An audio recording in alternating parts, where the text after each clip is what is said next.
expiry week makes HDFCs fall, it gives you a bit of a benefit of doubt if you want to give that, because normally HDFC is a stock that smart money targets for any kind of index management. So that's one thing which clearly stands out.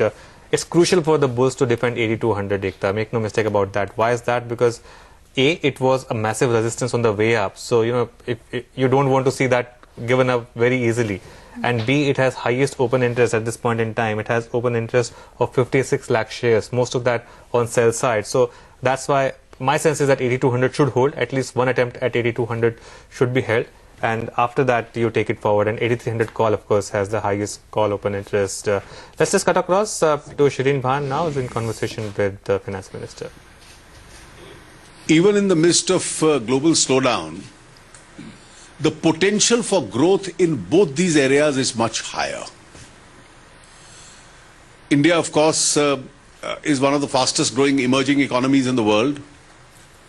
Africa, because of its natural resources, and for the long distance it still has to cover, it certainly has a huge potential for growth. It has a huge potential for investment. And as your question very rightly pointed out, India, on account of traditional historical ties, has a natural affinity with Africa. And therefore, we are looking forward for the kind of cooperation, as the Secretary Economic Affairs mentioned in his opening comments and I mentioned, for using our potential for development within Africa itself. So the lines of credit which we have issued, and these can obviously be worked upon and improved further, expanded further. Our potential for our service sector growth in Africa, and this can extend from our capacity at building highways, our capacity at building ports, our capacity at building new townships where we are learning ourselves, our telecommunication sector which is fairly developed. And therefore these are all areas in which Africa also has a long distance to cover. And therefore when you speak in terms of an Indo-African partnership, I think these are all areas, and not necessarily looking at the resource rich South Africa from that point of view. Of course, all these will be a part of mutual trade advantages to both of them.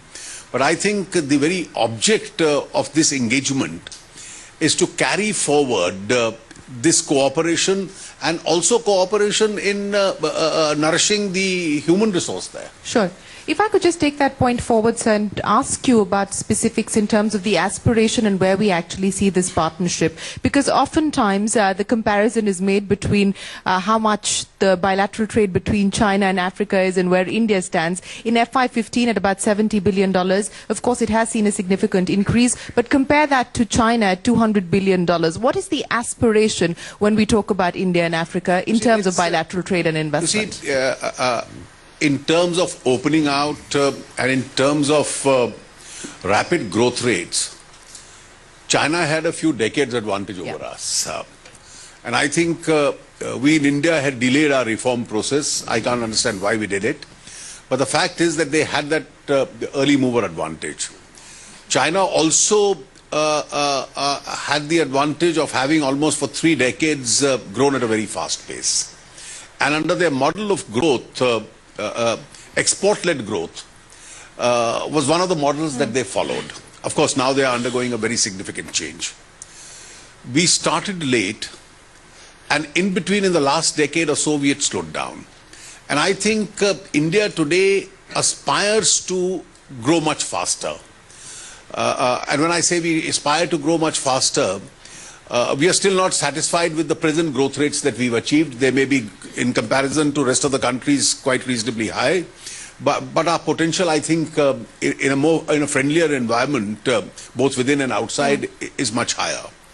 And therefore, to cover up for that entire distance which we lost earlier, India will require a large amount of initiative. It will require a large amount of investments in Africa. Will require Indian enterprises going and setting up industry and shops there. Our industry also has become, over the last 2 decades or so, very outward going, and we are making investments in developed countries. And this is where the future growth of the world is going to be. And therefore, the future growth of the world compared to the developed world is going to be in these regions. And therefore, industries do invest even for profit and potential.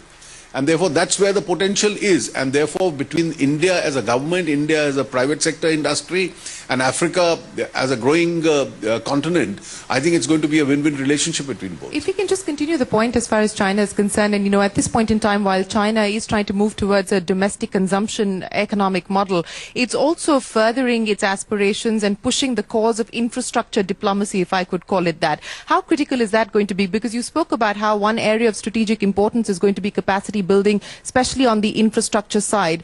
Infrastructure diplomacy, is that going to be a strategic imperative as India tries to engage with Africa? It would be. It would be. And it would also depend on our own domestic capacities improving. For instance, let's take areas like telecommunication. Now, over the last 2 decades, this is where our capacity building took place, and therefore our capacity of our industry to go elsewhere in the world has increased. Ports is one area where our industry's capacity now has shown a lot of potential. It's going to increase. Renewable energy is one area where our own potential has increased, and therefore our industry is going to go outside and invest in those areas. During the period which we are now trying to revive, our highway programs itself. Now, these are all areas in which our own capacity building has significantly improved. Both government, public sector and private sector industries have gained a huge amount of experience in this. And I think whether it's, you call it infrastructure building or an infrastructure diplomacy, this is inevitably going to happen. What about energy security, sir, and how critical is Africa? That was the Finance Minister. Let's move on and talk about today's trade then. Gaurav Bisa now joins in from LKP Securities. Gaurav, hi, good morning. Your strategy on Dabur? I recommend going long on 2 and